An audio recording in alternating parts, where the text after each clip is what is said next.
Throughout history and in many civilizations around the world, various types of fairs have been occasions for people to get together and have a good time. But the type of fair that grew up in America from its colonial times had its roots in medieval Europe in the Middle Ages. The modern English word fair comes from the Latin term feria, a word used by the Catholic Church in Europe to describe a religious holy day or festival. On such days, the large crowds of people from all classes would gather in and around church buildings for activities related to celebrating the holy day. It didn't take long before entrepreneurial people realized that they could take advantage of these gatherings to ply their trades. Merchants could display and sell their goods to the crowds. Cooks and bakers could sell them food and beverages. Jugglers, acrobats, troubadours, and actors could earn money by offering entertainment to the ready-made audiences. Eventually, no longer was it necessary to have a religious connotation to a fair. Large groups of people could gather together for any purpose they wished. Entrepreneurs could show up to meet their needs for food and entertainment, and objects to buy, and suddenly you'd have a fair. During an extremely long streak of cold winters in England from 1683 through 1814, the Thames River froze over totally for weeks or months at a time in some years, and Londoners took advantage on some of those occasions to set up impromptu, so-called frost fairs on the frozen river, complete with food, beverages, souvenir shops, entertainment, amusement rides, games, and more. Meanwhile, across the English Channel in France, the French had come up with a new idea. Starting right after the French Revolution in 1789, they began holding a type of fair usually called a national exhibition, where samples of the best of the agricultural, manufacturing, and arts and crafts output of the nation could be on display in Paris for all French citizens to inspect and admire.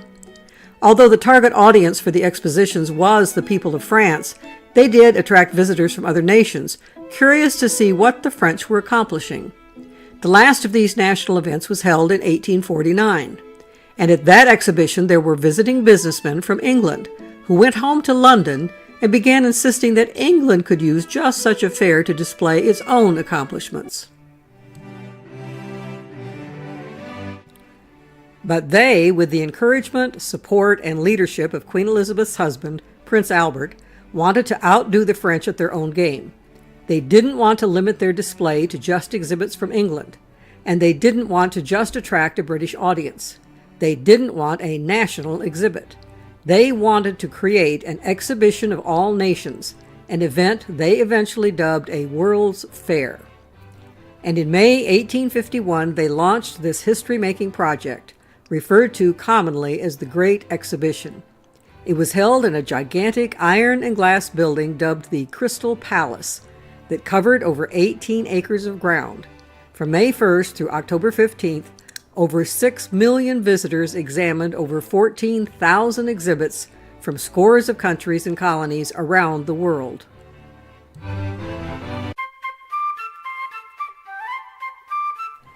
And at that exhibition, there were over 5,000 visitors from the United States, who went home and immediately began clamoring for America to get on the bandwagon of this exhibition craze. They insisted that the U.S. needed a boost to get the international world to recognize that, although it was a young country, it was growing, maturing quickly, and had a lot of new ideas, new inventions, and a lot of resources and productive output to offer to the world economy and world industry. By the summer of 1853, they had managed to pull together their own junior version of the Great Exhibition, held in New York City in a smaller iron and glass building of their own that was immediately also dubbed the Crystal Palace. This palace only covered 6 acres, and it only attracted a little over 1 million visitors. But for a young country separated by large oceans from Europe, Africa, and Asia, in an age before swift intercontinental travel, it was a good start. The entrepreneurs of America had to take a break from exhibitions to deal with the Civil War and its aftermath. But very shortly after that war, they began making plans for a shindig that would be much more impressive than the New York Fair had been. It would be part of the official celebration of America's centennial in 1876, it would be a Happy Birthday America party, and it would be a bona fide World's Fair. This time around, it wasn't held in just one building, but had displays and attractions spread throughout a small, temporary town of over 200 buildings, covering over 250 acres in a park outside Philadelphia, Pennsylvania. 34 nations and colonies participated, with 11 of them constructing their own buildings on the grounds, making it truly a World's Fair. Over 10 million visitors came to explore more than 30,000 exhibits distributed among 7 main buildings and many smaller ones.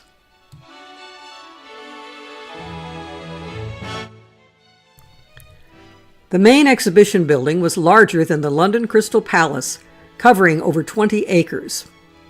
Machinery Hall, almost as large, held all the latest inventions and improvements in machinery of all sizes and for all purposes. Included was the centerpiece of the exhibition, the mighty Corliss engine, which towered above everything else in the building at 45 feet tall. Machinery Hall was also where Alexander Graham Bell first publicly demonstrated his telephone. Other buildings included Agricultural Hall, Horticultural Hall, the Memorial Hall of Fine Arts, U.S. Government Hall, and the Women's Building, where everything but the building itself had been created by women, including 80 inventions.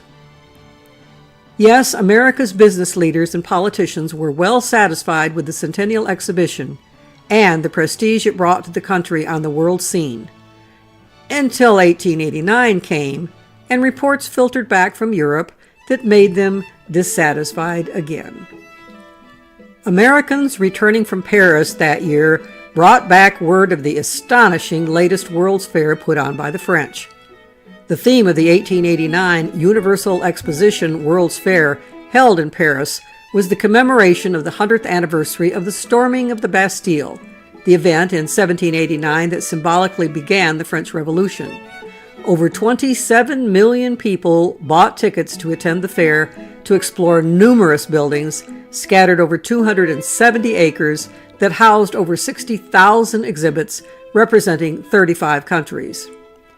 And the centerpiece of it all was the amazing Eiffel Tower that towered over 1,000 feet above Paris. Suddenly, the mighty Corliss engine didn't seem so mighty anymore.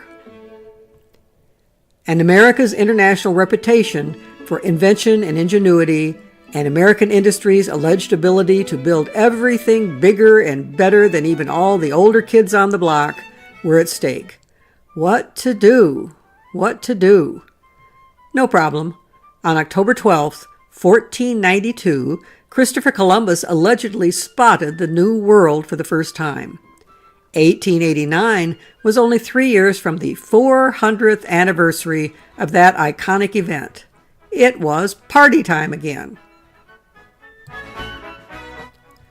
Uncle Sam would invite the whole world to this birthday party. They had 3 years to create the next World's Fair. It would be called the Columbian Exposition. New York City, St. Louis, and Washington, D.C. each lobbied the U.S. Congress to be given the honor of hosting this official fair that would represent America to the world.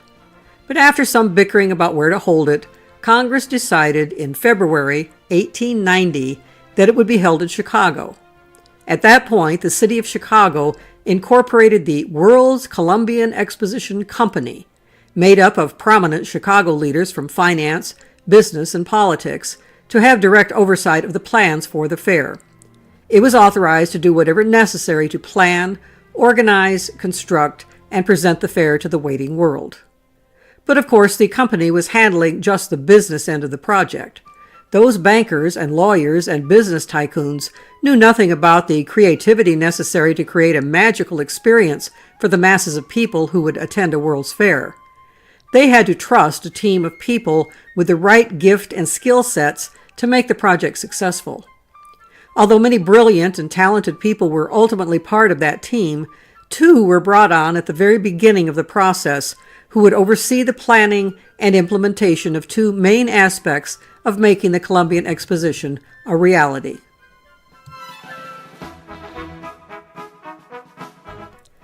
The first was architect and urban planner Daniel Burnham. As director of works, he had the responsibility to oversee the design and construction of the grounds and buildings for the fair. His architectural firm, Burnham and Root, had developed a reputation for taking on major projects. In 1882, they had built what is now considered by some to be the very first building identified by the term skyscraper, the 10-story Montauk Building in Chicago. Later, Burnham designed the iconic Flatiron Building in New York City, and numerous classic turn-of-the-century giant department stores such as Wanamaker's in Philadelphia and Gimbel's in New York. After the death of his partner, John Root, which occurred just as plans for the fair were being developed, Burnham pulled together a collection of noted American architects who would each be responsible for designing the major buildings for the fair. Architects to design buildings were one thing. Architects to design outdoor landscapes were an entirely different thing. The most well-known landscape architect of the time was Frederick Law Olmsted, now recognized as the father of the landscape architectural field.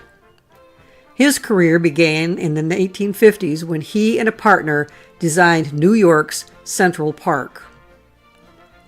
In the following years, he designed everything from the landscaping around the U.S. Capitol building and parts of the Capitol Mall leading to the Lincoln Monument to whole city park systems for such places as Brooklyn, Milwaukee, and Louisville. He also did private commissions for some of the wealthy elite of his time, including planning the landscaping for the fantastic 125,000-acre Biltmore Estate in North Carolina that surrounded the largest private home in the United States, the mansion of George Washington Vanderbilt II. Olmsted was also one of the earliest and most active promoters of the conservationist movement. But in 1893, his talents were tapped by Daniel Burnham to provide the elegant landscaping that became a huge part of the charm of the world's Columbian Exposition. It was almost a year after the decision to hold the fair in Chicago was made before the commissioners finally settled on just where in Chicago the fairgrounds would be built, giving very little time left to do the actual building.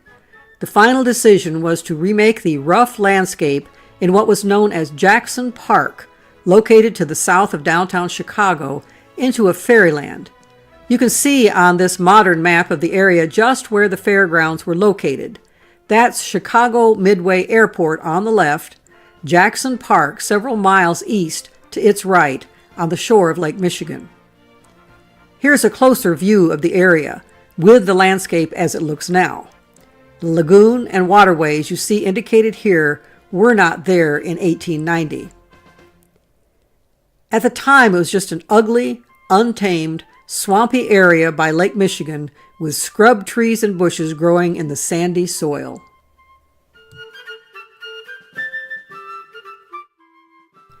The only person who could look at that swampland and see the future fair was Daniel Burnham, and he could only see in his head.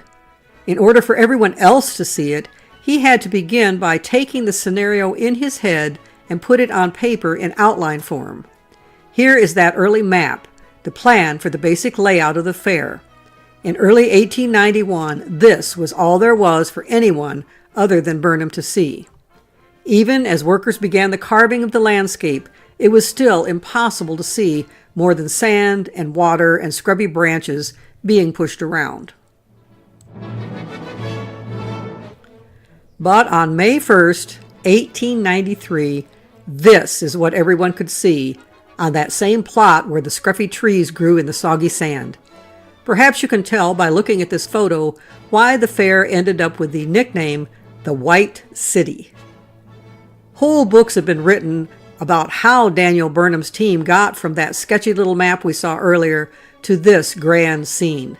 It's a grand story, full of excitement, frustration, intrigue, creative geniuses, and just plain exhausting hard labor.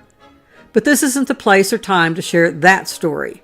The purpose of this video series is just to invite the viewer to explore the fruit of that labor, the grand Columbian Exposition of 1893. And the purpose of this episode of the series is to first take a brief tour of the grounds, to soak in the amazing architecture.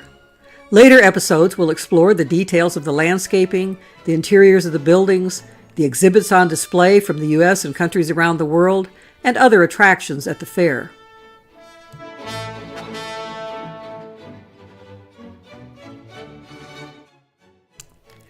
Before we start our tour on the ground, let's take to the skies and see what the birds could see when looking down on the White City. Although the facades at ground level of most of the main buildings were a blinding white, the roofs weren't. This 3D illustration gives you just a taste of what the whole fairgrounds looked like. To get our bearings before we go off on our short virtual tour, let's look at a map of the grounds. On the right, you see a pier sticking out into Lake Michigan. Although most visitors arrived at the grounds by train, trolley, or horse-drawn carriage, you could also board a boat near downtown Chicago and take the short trip down the shore of Lake Michigan to get there. You'd get off at that pier and walk west about 2,500 feet to get to an entrance arch into the fair. Inside the grounds, just past the beginning of the pier, you see a long, narrow rectangle of blue water. That is the Grand Basin, the body of water you saw in the earlier picture, surrounded by the white buildings. A very narrow water inlet allowed water from Lake Michigan to flow into the basin. The 5 buildings facing the Grand Basin were all part of the Court of Honor, buildings designed by the architects chosen by Daniel Burnham to be the focal point of the fair and paid for by the Fair Commission. Scattered throughout the grounds were 9 more large buildings, also paid for by the Commission. Most of the smaller buildings were created and paid for by states and countries and businesses to house their own displays and activities. In the middle of the map, you see a large body of water with an island in the middle. That is the lagoon. The island was referred to as the Wooded Island. The Grand Basin and the lagoon are directly connected together by the blue area labeled North Canal on the map. The narrow white band at each of the ends of the canal are actually bridges, so that small boats were able to freely float from one larger body of water to the other under the bridges. Farther toward the top of the map is another body of water called the North Pond. It also is connected to the lagoon by a small waterway, with bridges that cross over it. Thus, you could ride a boat all the way from the North Pond through the lagoon and on to the Grand Basin. And once you got back to the Grand Basin, you could keep floating south into the South Canal. There was also a South Pond behind the big building, but it was not connected to the other bodies of water on the grounds. Instead, it was connected by another small inlet directly to Lake Michigan. Before we start a walking tour around the grounds to look at the buildings, we'll take another look at that Grand Basin once again. Way in the distance from where we stand in this photo, you can see a large golden statue. The statue was designed by famous sculptor Daniel Chester French, the same sculptor who designed the statue of Lincoln in the Lincoln Memorial in Washington, D.C. Its title is The Republic, indicating it is a feminine representation of the United States. It was 65 feet tall, not including the base it was standing on. Both arms are upraised, and in one hand she lifts high a globe with an eagle on top. In the other hand she holds aloft a staff, topped with what is usually called a liberty cap. This type of cone-shaped floppy hat was worn anciently by emancipated slaves in some parts of the Roman Empire as a sign of their freedom. And thus, by the time of the French Revolution, these caps, usually red, were worn or displayed or used in paintings as symbols of freedom. Such as in this French painting of the time. That's Marianne, the symbolic personification of France and liberty, holding lightning bolts in one hand and a liberty cap on a staff in the other. Americans in the 19th century adopted the symbolism from the French, with the goddess Columbia, a personification of America, usually shown wearing such a cap. Back to that picture of the Grand Basin. At the end where we are standing, you can see what looks like a big boat with oars right at the edge of the basin. Here's what it looks like from the front. It is a circular fountain with the boat appearing to ride on the water, and the water spilling down like a little waterfall over the edge of the circle.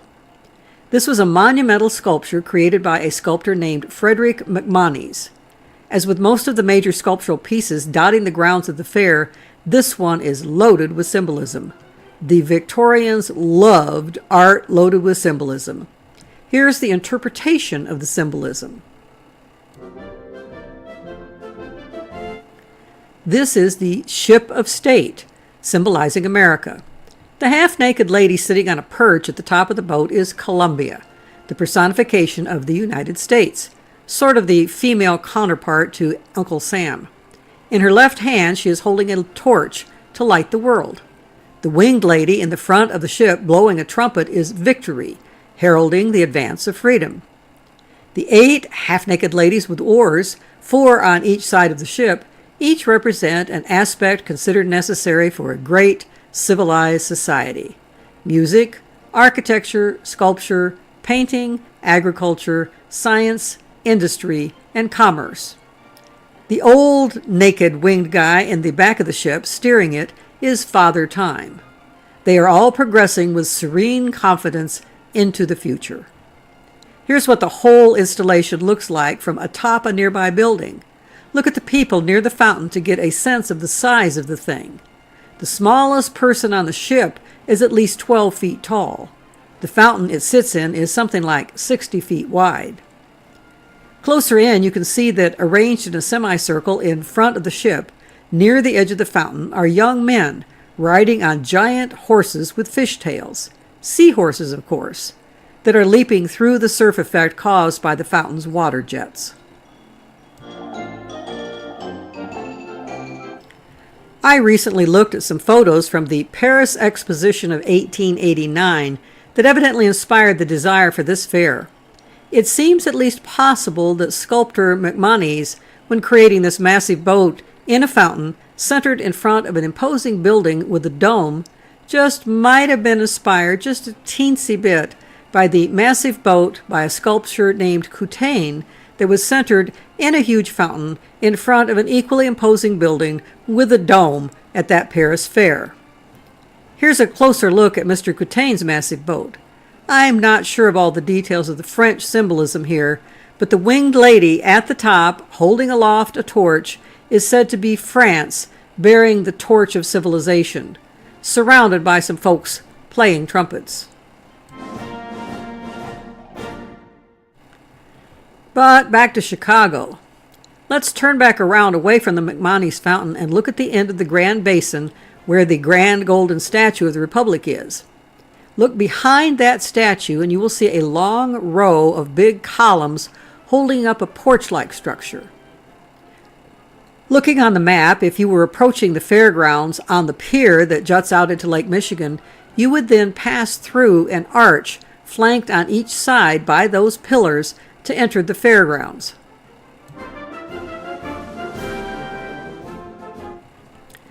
The whole structure was called the peristyle. That comes from a Greek word that means surrounded by pillars. On the roof, above each of the 48 pillars, on each side of the arch, were 14-foot-high statues, each representing something symbolic. As you can see from this photo, the statues were on both the front and back side of the peristyle. In the center, over the arch, is a monumental statue called a quadriga. In ancient Rome, a quadriga was a Roman chariot pulled by 4 horses, as you may have seen in the movie Ben-Hur.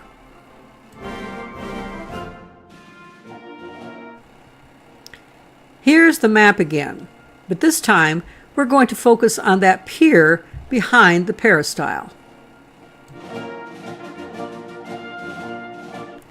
As you can see in the photo, steamers on Lake Michigan coming from downtown Chicago would pull up to this pier to dock and let off passengers. During the period of the fair, they went back and forth several times a day to keep up with the huge crowds. Here you see passengers who have disembarked heading toward the fairgrounds for a big day at the Columbian Exposition. Although it wasn't functioning yet when the fair opened in May, later in the summer there was a moving sidewalk installed, with some chairs and plenty of places to stand that you could pay 5 cents to ride from the end of the pier right up almost to the gate to the fair. Given that the pier was almost a half-mile long, you wanted to save up enough energy for all the walking you were going to be doing all day. Taking advantage of the moving sidewalk was likely a pretty wise idea. Here's the inside face of the peristyle again. But this time we'll focus on the building that juts out from the left end of the peristyle. This was the music hall. It seated about 500 for musical performances of all kinds. On the other end of the peristyle, another building jutted out. It was called the casino. We think of a casino as a place to gamble these days, but this wasn't that kind of casino. Downstairs there was a big lounge with chairs and couches to relax on, and restrooms for men and women. On the second floor was a huge restaurant serving American-style comfort food such as beef stew. Notice the little circular building tucked into the corner of the peristyle. That was a vesta. You've heard of Vestal virgins, right? Vesta was the virgin goddess of the home and hearth. A vesta in ancient Rome was a temple or shrine dedicated to the worship of Vesta, surrounded by a circular row of pillars. It might have a statue to the goddess within. This vesta had no goddess statue, though. It had something better. In the center of this circle of pillars was a small shop dedicated to the selling of chocolates.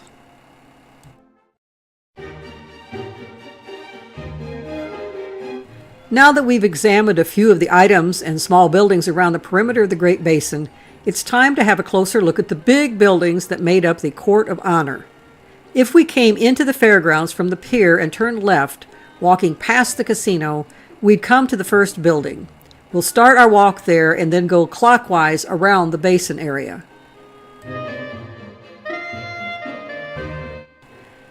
The first building on the left is the Agriculture Building. It is 500 feet wide by 800 feet deep, with an annex out back that adds another 1,000 square feet of exhibition space.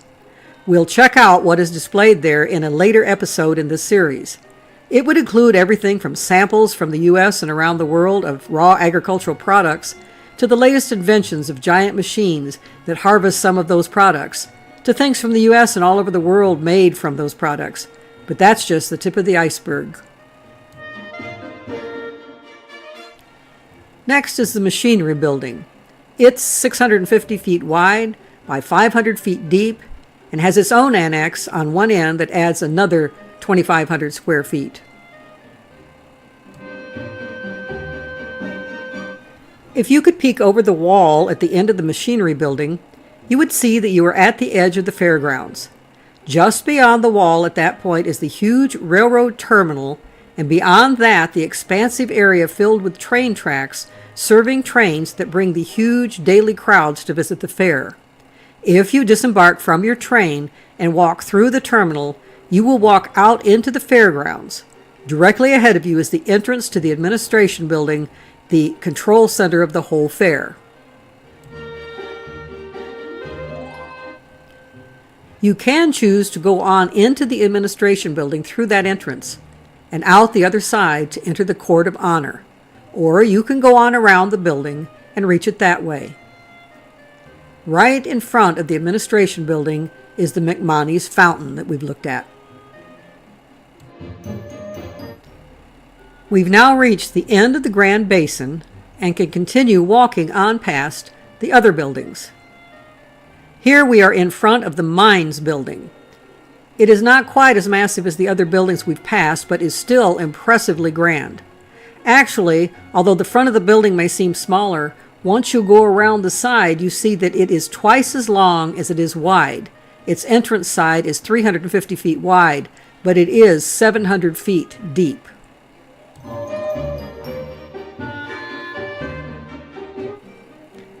Next, we pass the Electrical Building. It's almost the same size as the Mines building, about 350 by 700 feet. But now here we are at the gigantic showpiece of the fair. This is the Manufacturers and Liberal Arts Building. Its entrance side is almost 800 feet wide. It stretches back almost 1,700 feet deep, and most of it is 200 feet high. That is more than a third of a mile long, nearly a sixth of a mile wide, and covers over 30 acres of ground. It was the largest enclosed building ever constructed at that time. That completes our brief look at the 5 main buildings of the Columbian Exposition that comprise the Court of Honor, which took up the southern portion of the fairgrounds. But as noted earlier, the Fair Commission was responsible for building 9 more main buildings. They are spread around the lagoon and North Pond in the northern section of the fair. Beyond them, further away from the waterways, were the 175 or so other, mostly smaller, buildings that were built by countries, states, and businesses. Let's take just a glimpse at the other 9 main buildings. The anthropology and forestry buildings were significantly smaller and less ornate than the other main buildings. The fisheries building was quite large, but not in the same classical style as the buildings of the Court of Honor. The central portion of the sprawling horticultural building, with its imposing dome, was back to the more elegant style, but back again to a simpler style for the long greenhouse extensions. The Palace of Fine Arts was also back to the more classical architectural style.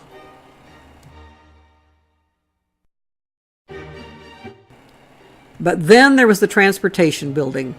Its architect, Louis Sullivan, had been very open with his complaints about the neoclassical style that had been decided upon for the Court of Honor buildings. He was a thoroughly modern architect with thoroughly modern progressive ideas on where American architecture should be going. If it will help you to understand what he thought was the direction things should be going, he had a young architect as a personal apprentice for 6 years, right up to 1893, named Frank Lloyd Wright. Later in life, Wright acknowledged the influence Louis Sullivan had in shaping his own work and ideas. Yes, Sullivan despised the fact that this grand opportunity to show the world how forward-thinking American architects were was being hijacked by men who wanted to drag it back to the classical past.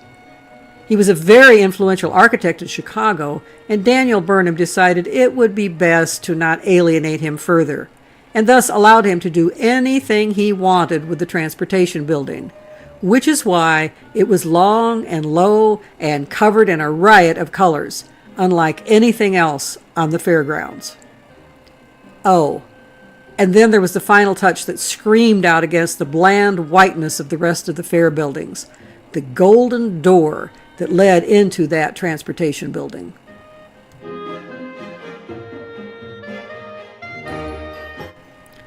We have just 2 final buildings to look at among the 14 main buildings of the exposition. The first is the U.S. Government Building, which sort of looked like it belonged in Washington, D.C. with that big dome. And finally, there was the Women's Building, which really was a woman's building. It was the only one at the fair actually designed by a female architect, a young female architect. The Committee of Women Managers of the exposition chose her design out of a number of submissions from throughout the country. She was a new graduate, fresh out of MIT. We've taken time to have a brief close-up look at the architecture and landscaping of the Columbian Exposition in part to make a significant point. In the short 17 years between the 1876 Centennial World's Fair and the 1893 Chicago World's Fair, isn't it utterly astonishing that the United States could go from being capable of this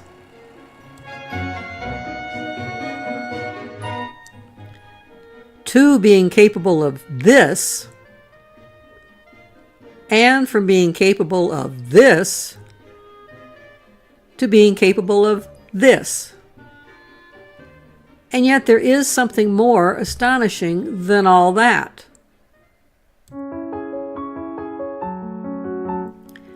As you may remember, the site that gave rise to the splendiferous White City looked like this barely a year before the beginning of the Columbian Exposition. An amazing transformation. But even more amazing was the transformation of that same site only months after the end of the exposition.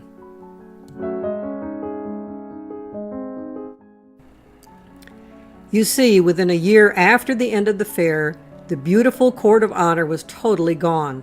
A fire on January 8, 1894, destroyed most of the manufacturer's building, along with the music hall, the peristyle, and the casino building. And a massive fire on July 5, 1894, destroyed the rest of the Court of Honor, the machinery hall, and the electricity, administration, and mining buildings, along with almost all the massive outdoor statuary. You can see the Statue of the Republic still standing among the ruins. It stood there for another 2 years, and then it too was destroyed by fire in 1896. As the Chicago Tribune put it in an article about the July fire, "There can be no salvage from the fire of last night. All the iron not melted was torn and twisted into mangled masses that cannot well be handled, much less sold or disposed of in any way. The massive girders in the manufacturer's building roof, which were supposed to be able to stand almost anything, were twisted like wire and were even melted into unwieldy masses of metal." This was the first photo I ever saw of the Columbian Exposition, in about 2000 on the internet. When I first considered the massive buildings and outdoor statuary shown, I remember assuming that what I was seeing was all made of white marble, like the Roman buildings and statuary of old, intended to last for many generations, or like some of the buildings and monuments and statuary in Washington, D.C., such as the white marble Lincoln Memorial, with its marble statue of Lincoln, 19 feet tall, that took marble carvers 4 years to complete. But when I read much later about how the whole Court of Honor, including most of the statuary and what appeared to be carved ornamentation on the fronts of the buildings, burnt to the ground in a few hours, I wondered, how on earth do you set fire to marble buildings and statues? Soon I discovered the answer. There was zero marble involved. Not even a bit of marble trim on anything. Not even any stone like granite. What you are really seeing in all the White City pictures, and what visitors to the fair really saw, is a facade on an illusion. The marble look of the buildings and the statuary were all created from a material called staff. Staff is a mixture of powdery plaster of Paris, hemp fibers, and water mixed together into a thick molasses-like substance. This can be troweled onto surfaces and allowed to dry, at which point it becomes hard as a rock and is a good imitation of the surface of marble, yet is extremely lightweight. Or it can be poured into molds and allowed to dry, and when removed from the mold, it also is hard as a rock and looks like an object carved from marble. Or if made in flat molds, when it comes out dry, it looks like thin sheets of marble. It becomes hard enough in about a half hour to be removed from molds and fastened on a building in construction, or made into a finished statue. Staff can easily be bent, sawed, bored, or nailed. Its natural color is murky white, but it can be made to resemble any kind of stone. The White City builders chose to make it resemble white marble.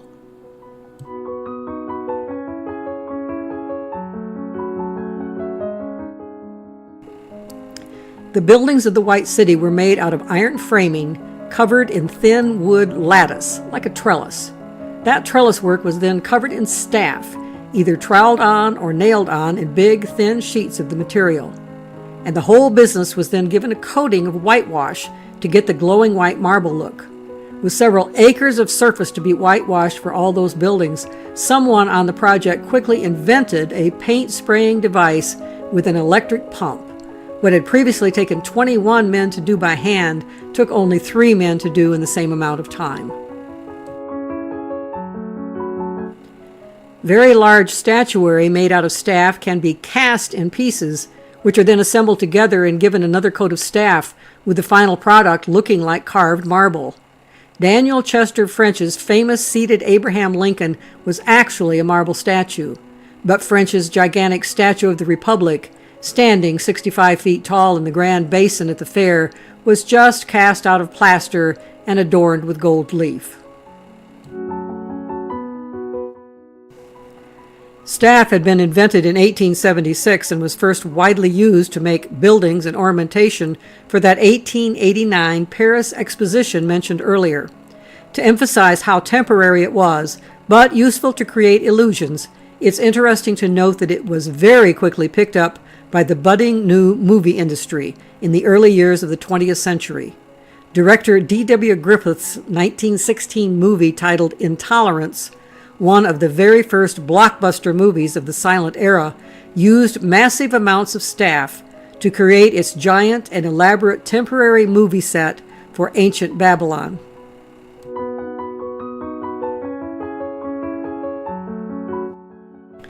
It was also successfully used in the 1925 silent version of Ben-Hur to create the illusion of an ancient Roman Colosseum.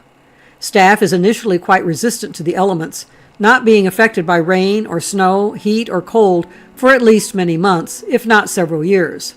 Much of the building of the White City was done during the winter months in Chicago, which can be brutally cold with much snow and ice. Yet the buildings and items being constructed out of staff weathered all of that. Unfortunately, staff is not designed to last indefinitely. Weather does take its toll after a very few years, so it is considered a very temporary building material. And it most definitely is not resistant to flames.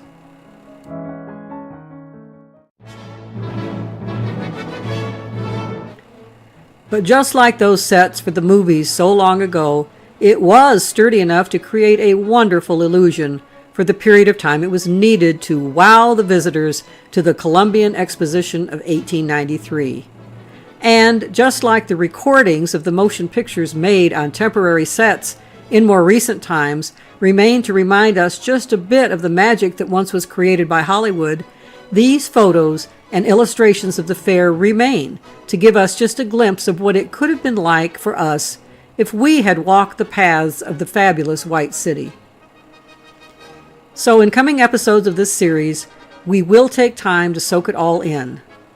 Next up is an episode titled Wonderland by Night and by Day, Outdoor Lighting and Sculpture at the Columbian Exposition.